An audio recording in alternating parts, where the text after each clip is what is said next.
Gereja kita sedang berada di dalam tahun pujian dan penyediaan. The year of praise and provision. Karena itu di tahun ini saya akan memberikan beberapa pengajaran tentang penyembahan. Atau saya sebut worship series. Khususnya kali ini saya akan jamah satu topik yang sangat-sangat penting sekali untuk membangun kuasa pujian dalam kehidupan orang percaya. Judulnya Membangun Pondok Daud yang Telah Roboh. Buka bersama dengan saya di kitab Amos, pasal yang ke-9 di Perjanjian Lama ya. Amos adalah salah satu kitab-kitab nabi, nabi kecil, minor prophets. Bukan karena dia bukan nabi yang penting, tapi karena surat-suratnya pendek dibandingkan seperti Yesaya, Yeremia, Yehezkiel. Nah, Amos ini adalah seorang nabi kelahiran di sebelah selatan. He came from the southern kingdom. Dia berasal dari kerajaan Yehuda. Kerajaan Israel terpecah menjadi dua di zaman Rehabeam. 10 suku termasuk kerajaan utara. 2 kerajaan selatan dipimpin oleh Yehuda. Nah, Amos ini lahir dari selatan, namun demikian dia berkhotbah kepada utara. Waktu itu kerajaan Israel 10 suku tersebut sangat makmur, namun mereka makmur di luar Tuhan. Nah, Amos ini menegur mereka bahwa mereka telah meninggalkan penyembahan. Hidup mereka sudah tidak ada pujian. Bukan hanya karena mereka menolak Yehuda yang artinya puji-pujian, tetapi mereka sungguh-sungguh telah meninggalkan praktek itu. Mereka tidak lagi memuji Tuhan secara sengaja, tidak lagi menyembah dengan segenap hati. Mereka sudah murtad dari jalan Tuhan. Itulah sebabnya dapatlah topik ini. Membangun pondok Daud yang telah roboh. Amos pasal yang ke-9 ayat yang ke-11 sampai 15. Janji mengenai keselamatan ayat 11 bunyinya. Pada hari itu aku, huruf besar itu Tuhan, aku akan mendirikan kembali pondok Daud yang telah roboh. Aku akan menutup pecahan dindingnya dan akan mendirikan kembali reruntuhannya. Aku akan membangunnya kembali seperti di zaman dahulu kala. Supaya mereka menguasai sisa-sisa bangsa Edom. Dan segala bangsa yang kusebut milikku. Demikianlah firman Tuhan yang melakukan hal ini. Ayat 11 sekali lagi. Pada hari itu aku akan mendirikan kembali. Jadi Tuhan rindu sekali. Tuhan mau mendirikan kembali apa? Kita baca kalimat berikutnya. Aku akan mendirikan kembali pondok Daud yang telah roboh. Pondok Daud loh ya. Bukan rumah Daud. Pondok Daud itu tabernakel Daud. Sebelum ada bait suci atau bait Allah yang dibangun oleh Salomo. Keturunan Daud itu. Sekalipun tabut perjanjian masih tinggal dalam kemah. Daud punya tabernakel tempat menyembah. The Tabernacle of David, itulah pondok Daud itu. Nah, Alkitab mengatakan bahwa Tuhan akan mendirikan kembali bukan rumah Daud, tapi pondok Daud.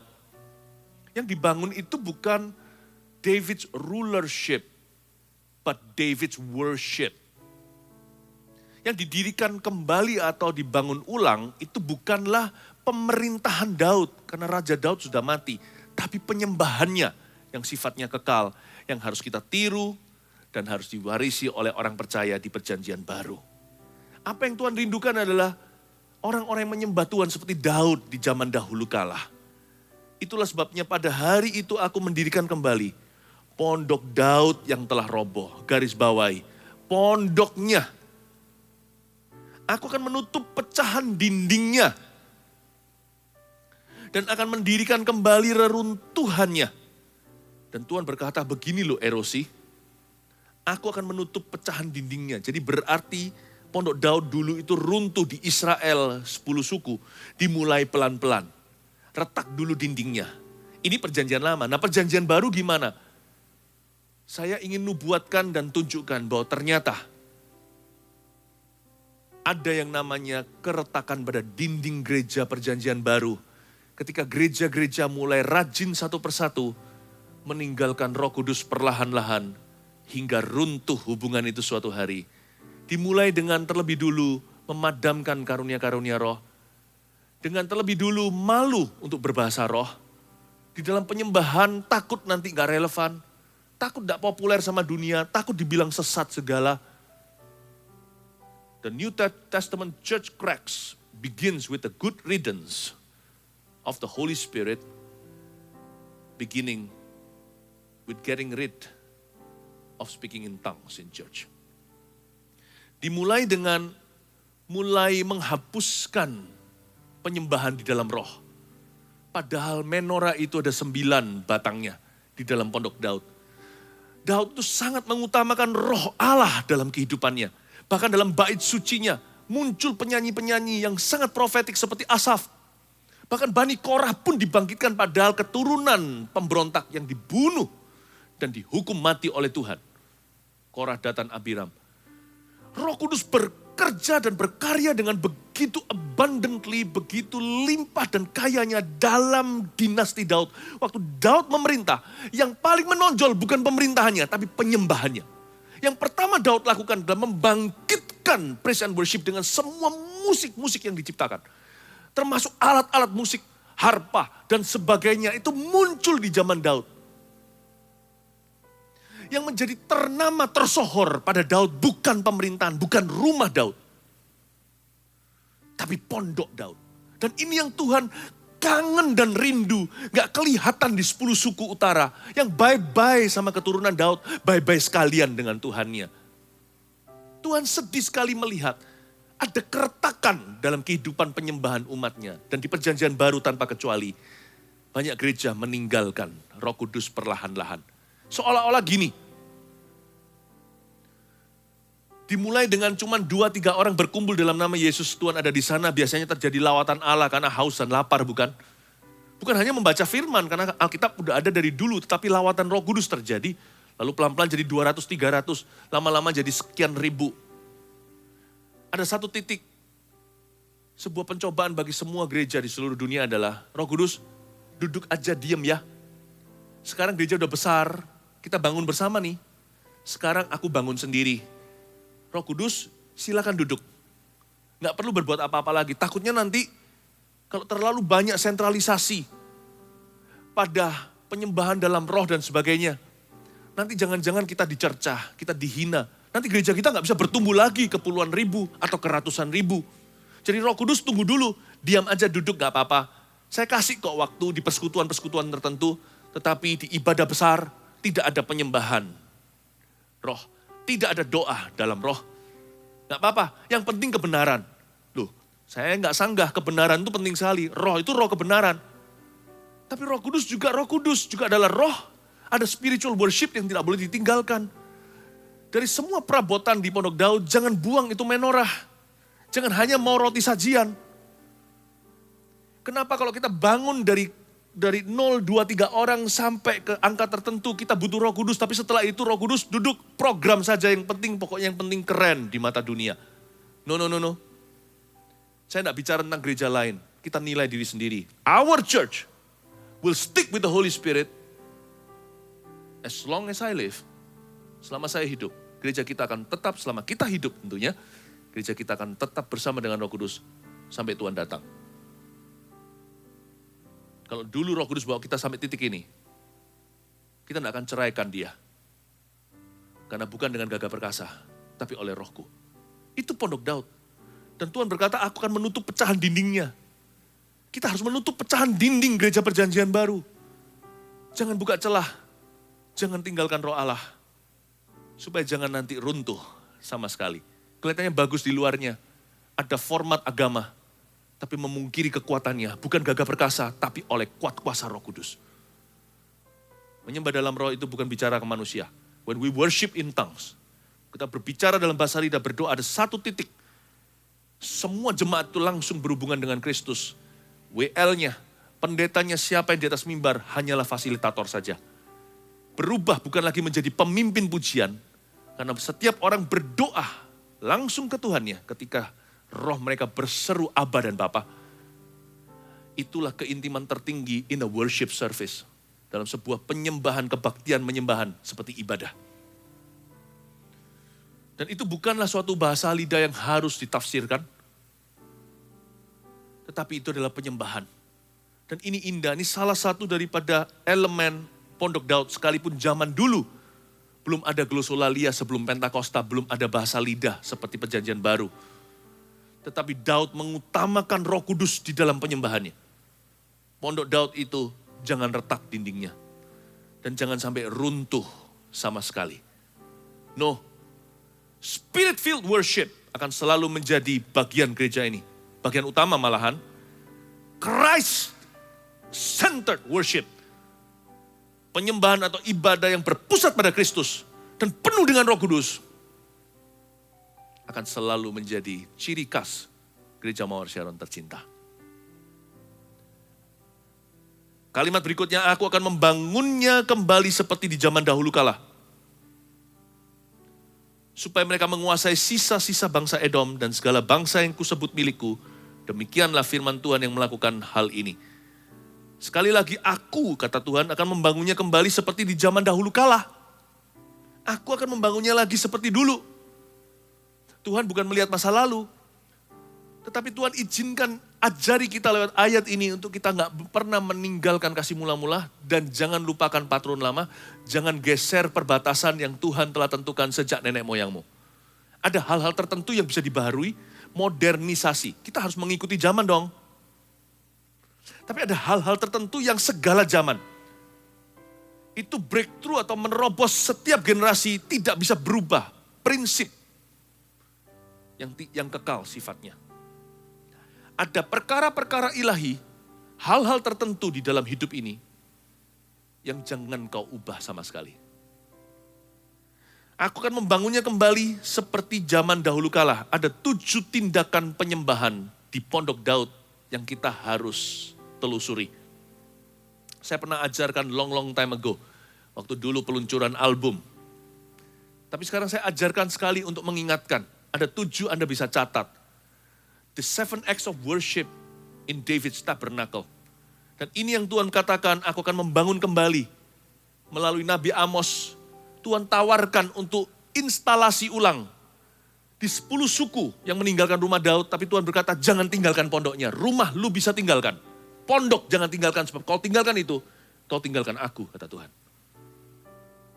Seperti di zaman dahulu kala, 7 tindakan worship itu adalah, catat, 1, yadah, Y-A-D-A-H, bahasa aslinya. Itu artinya mengangkat tangan. Jadi di Pondok Daud itu kaya dengan ekspresi ini. Mereka suka mengangkat tangannya. Seperti anak kecil kalau sama papanya minta dihak, gendong papa, memohon belas kasihan, itulah yadah. Jangan malu untuk mengangkat tangan seperti ini. Karena Yesus mati bukan supaya kita masuk ke sorga saja. Tahu nggak kenapa tirai itu robek dari atas ke bawah? Yesus mati, membeli kembali worship kita. Ada orang berkata pujian penyembahan itu gaya hidup, ya iya. Tapi bukan hanya itu. Buktinya, gaya hidup kita Kristen. Tapi kalau kita lihat berhala, kita sujud menyembah gini, Tuhan sakit hati loh. Gaya hidup kita bisa kudus. Tapi kalau ada sesuatu yang bukan Tuhan, dan kita sujud menyembah, yadah angkat tangan, atau barak seperti orang berlutut bersujud di depannya. Tuhan cemburu loh, dijadikan perintah Allah nomor 1. Jangan sujud menyembah kepada apa yang bukan Allah yang hidup. Sebab Tuhan menghukum orang-orang begini sampai 3-4 keturunan. Jangan ada padamu Allah lain di hadapanku. Jadi ternyata penyembahan bukan hanya gaya hidup. Penyembahan itu juga ekspresi. Penyembahan itu juga gaya tubuh. Penyembahan itu juga mempersembahkan, penyembahan itu juga suatu pernyataan iman. Menunjukkan kesetiaan. Mengagungkan dan mengelukan. Mengasihi, mencintai, jatuh cinta. Namakanlah satu persatu itu penyembahan. Bukan hanya gaya hidupnya. Tapi penyembahan itu juga action. Tindakan. Tindakan menyembah. Itu yang membuat seseorang dihukum oleh Tuhan. Peduli amat dia orang baik. Kalau sujud menyembah kepada apa yang bukan Tuhan dan buatan tangan manusia, Tuhan berkata, aku cemburu. Yada itu angkat tangan. Jadi di Pondok Daud itu banyak orang yang kalau menyembah Tuhan itu angkat tangan ekspresi, ku angkat wajahku. Ku angkat tanganku dan berseru pertolonganku datang daripadamu. Lalu ada juga yang namanya todah. TOWDAH. Itu artinya mengucapkan kalimat-kalimat atau kata-kata iman kepada Tuhan. Seperti orang sepakat, toda itu juga konotasinya berdiri. Kalau kelihatan orang lebih tua jalan depan kita, kita berdiri, kita berjabat tangan. Atau ketemu orang yang lebih senior, atau seorang tokoh masyarakat, kan kita nggak berani duduk. Kita kasih kursinya bahkan kepada beliau, bukan? Atau pada orang tua saja yang kita hormati. Papa mama contohnya. Kalau ada orang datang dan ulurkan tangan seperti ini, Anda berdiri, Anda jabat tangannya, tanda sepakat dan persahabatan. Konotasi toda itu juga stand up. Tidak perlu disuruh bahkan oleh WL-nya. Kita berdiri dan angkat tangan, toda dan yada. Karena menghormati Tuhan. Kayaknya Pondok Daud itu ekspresif sekali, colorful sekali. Tuhan rindu yang gitu dalam gereja, baik dalam ibadah, maupun hidup kita mencerminkan gesture yang memuliakan Tuhan. Lalu tentunya yang saya sebut tadi barak, B-A-R-A-K. Itu bicara tentang berlutut atau bersujud. Atau bahkan di zaman dulu itu orang sampai flat. Seperti wajah, perut, tubuhnya semuanya ke tanah. Menyembah ke bawah. Seperti orang yang longsor egonya. Dan menyembah Tuhan, mencium kakinya. Itu barak. Lowly, merendah. Kalau di gereja mungkin ada yang bersujud, udah supaya gak cari perhatian. Berbalik ke arah kursinya, sembayang seperti itu. Gak ada yang akan tersinggung. Asal kita lakukan tulus hanya untuk Yesus, bukan untuk dilihat orang. Lalu keempat, tehillah. T-E-H-I-L-L-A-H. Yang artinya mesra dengan Tuhan alias jatuh cinta. Inilah keintiman yang dinyatakan seperti orang dua sedang pacaran sepasang sejoli. Mesra sekali, tapi bukan fisik ya maksudnya. Inilah kalimat-kalimat, kata-kata yang menimbulkan perasaan gimana gitu di hati. Merinding mendengarkannya. Ku ingin selalu bersekutu denganmu. Menikmati hadiratmu, biarkan rohmu tinggal dalam hidupku. Sungguh indah bersamamu selamanya. Tapi tehillah bukan hanya kalimatnya atau lagu-lagu yang sifatnya romantis dengan Tuhan. Bukan hanya itu saja, ada lagu-lagu yang seperti itu sih. I love you, I love you, I love you. I love you, I love you, I love you. I love you, I love you, I love you, and my heart will follow wholly after you. In moments like this, I sing out a song. I sing out a love song to Jesus. In moments like this, I lift up my hands. I lift up my hands to the Lord, singing, I love you, Lord. Singing, I love you, Lord. Singing, I love you, oh Lord, I love you. Bukan hanya kalimat, kata-kata atau choice of songs pilihan lagu, tetapi di tehillah inilah kadang-kadang waktu kita memuji, meneteskan air mata. Jangan hakimi orang yang menangis dalam hadirat Tuhan. Dia lagi tehillah. Dia lagi jatuh cinta, terharu atau terjamah. Beberapa orang seperti orang begini waktu memuji Tuhan asal bukan cari perhatian. Dia bahkan gak sadari sedang diperhatikan. Perasaan dekat seperti orang pacaran, bahkan terharu karena cinta. Tehillah, ini banyak dihakimi di gereja-gereja. Banyak dipandang sebelah mata dan berkata, apa-apaan? Gak usah pakai emosi lah, gak usah pakai perasaan. Yang penting itu pokoknya logika. Akal budi ini mengasihi Tuhan. Ya iya itu juga, tapi coba pakai cara demikian untuk pernikahan Anda. Gak jalan itu perkawinan. Semua logika. Sayang, Istrinya tanya sama suaminya, kamu sayang gak sama aku? Kamu cinta gak sama aku? Loh, kalau aku gak cinta, lalu beberkan fakta. 1, 2, 3, Pancasila. Itu istri akan hampa hatinya, yang dia butuhkan adalah jamahan, mungkin pelukan, mungkin dimanja, mungkin digoda-godain sedikit dan berkata, loh sayanganku, dan sebagainya. Dia gak perlu jawaban, dia perlu jamahan, itu tehila. Ada beberapa orang waktu dijamah Tuhan bahkan sampai rebah. Yang penting kita lihat dulu tujuannya kan, kita lihat dulu pengajarannya, lalu kita lihat dan uji buahnya. Ada orang yang sampai menangis sampai bukan gak sadarkan diri, itu bukan orang kesurupan atau kerasukan, bukan, tapi dia terharu, dia menangis Tuhan. Mungkin dia ngalami kesembuhan batin untuk pertama kali dalam dirinya. Biarin dia, leave that person on the floor, biarkan dia ada di lantai situ. Asal bukan itu yang kita cari. Tapi kalau itu manifestasi yang terjadi, orang itu ngalami sesuatu yang lebih dalam daripada manifestasi jasmani yang kelihatan atau nampak mata. Dia sedang terhila.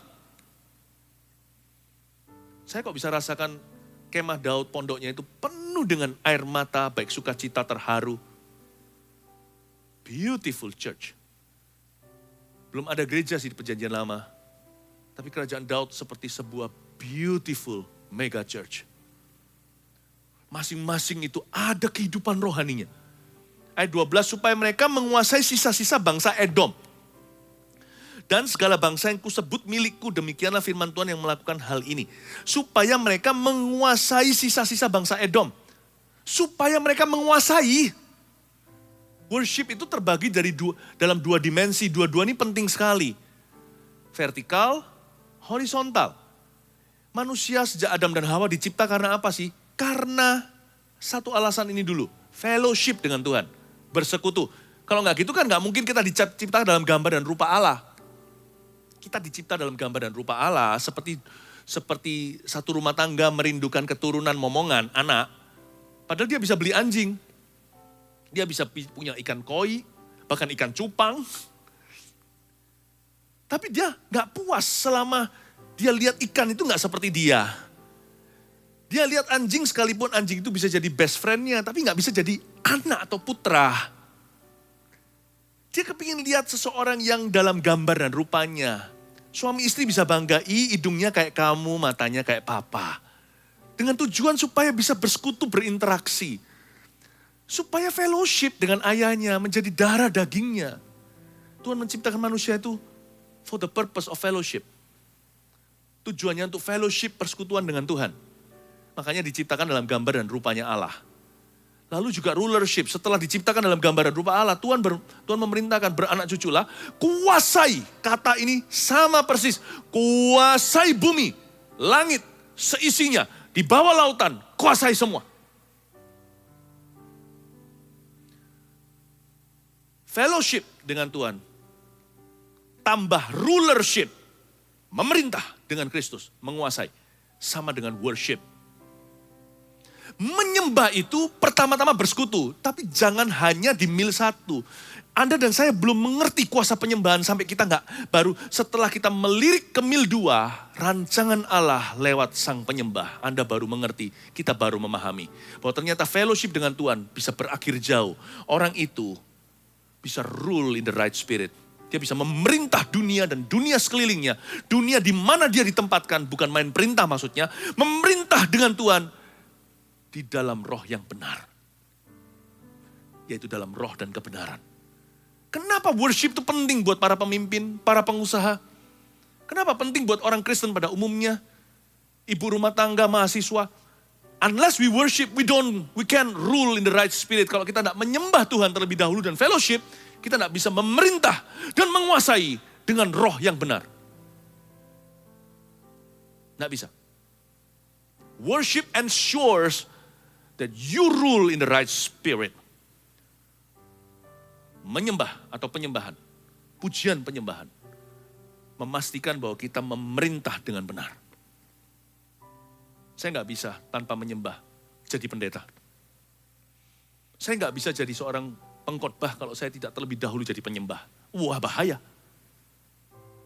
Itu berabe ministrinya. Saya tidak akan bisa mengerti hati Tuhan Dan saya tidak akan bisa mengerti hati manusia. Pesan apa yang saya mau bawa? Kalau bukan hanya sekedar teori belaka. Atau sekedar bercerita apa yang keluar dari benak manusia.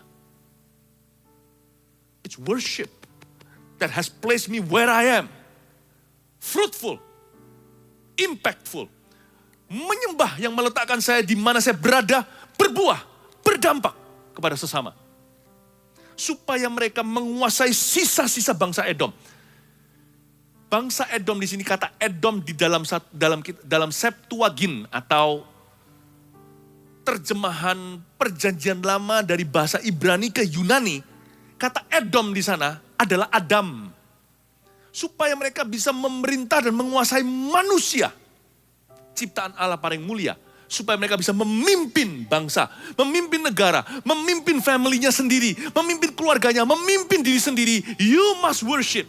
Karena kita diciptakan dengan otot-otot rohani, dengan semua sendi, sum-sum, sel-sel dalam tubuh kita ini.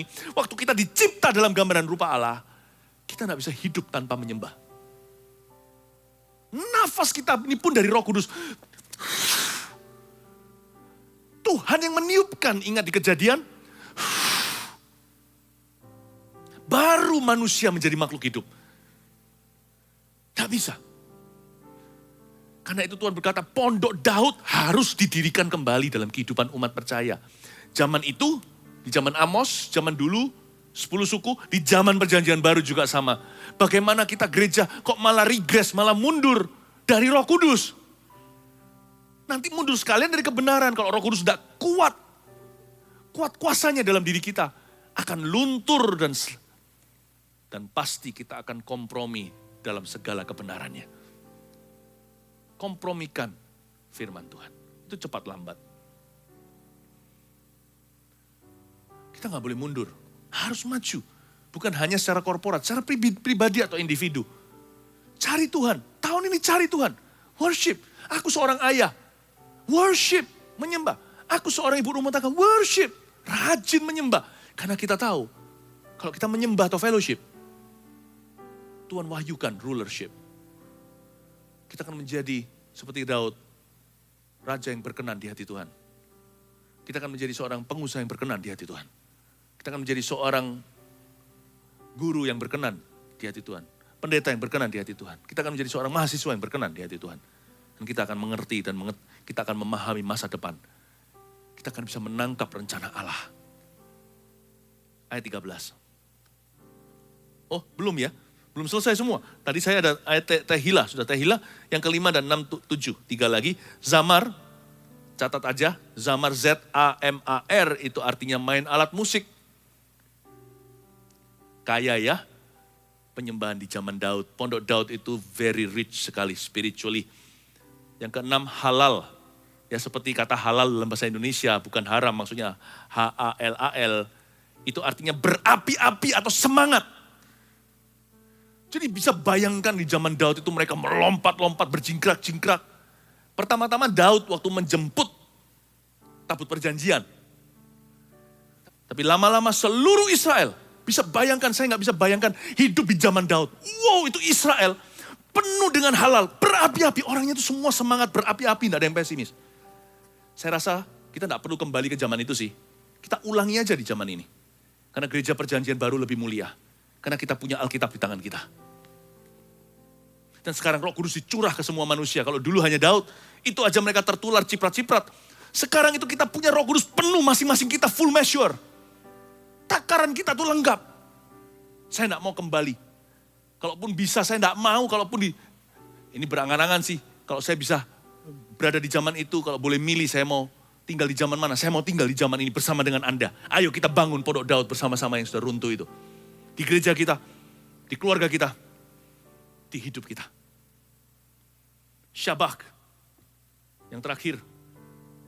Nomor 7, S-H-A-B-A-C-H. Syabak. Artinya bersorak-sorai. Mereka berteriak. Ada trompet juga, ada alat tiup musik. Zamar itu termasuk musik-musik baru yang harus pakai tenaga paru-paru. Nah, tapi gak hanya itu dengan alat musik. Mereka bersorak dengan mulutnya. Mereka itu kalau tepuk tangan disinilah. Kalau di gereja-gereja sekarang, Itu banyak yang tepuk tangan kan? Itu termasuk syabak. Membuat keramaian, sorak-sorai, berseru.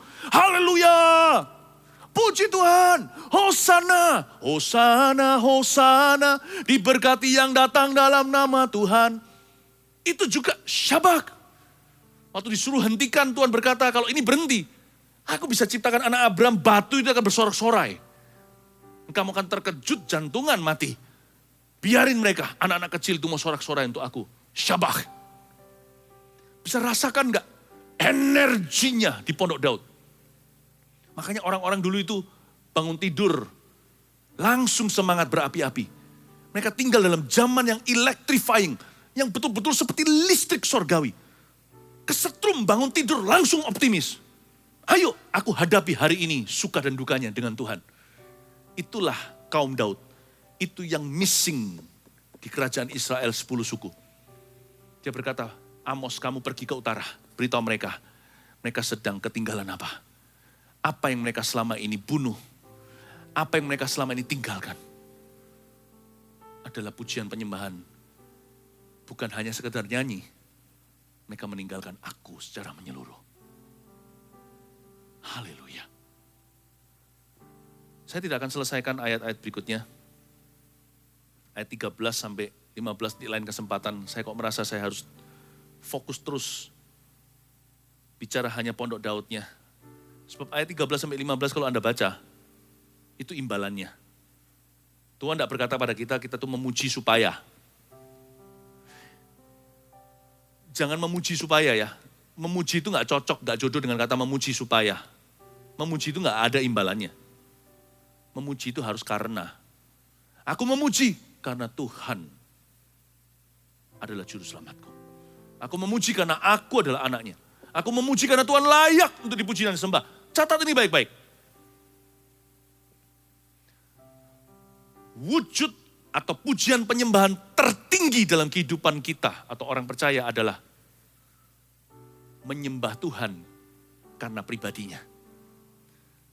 Mari kita bangun kembali Pondok Daud yang telah roboh di gereja kita dan di hidup kita serta per family. Tuhan rindu bersekutu denganmu. Tuhan rindu untuk Anda dan saya masuk ke hadirat-Nya dengan segenap hati, segenap jiwa dan ekspresi, dan segenap akal budi. Dia menyambut setiap anak-anaknya. Untuk itu Anda dan saya diciptakan. Dan untuk itu kita ditebus kembali. Bukan sekedar masuk surga.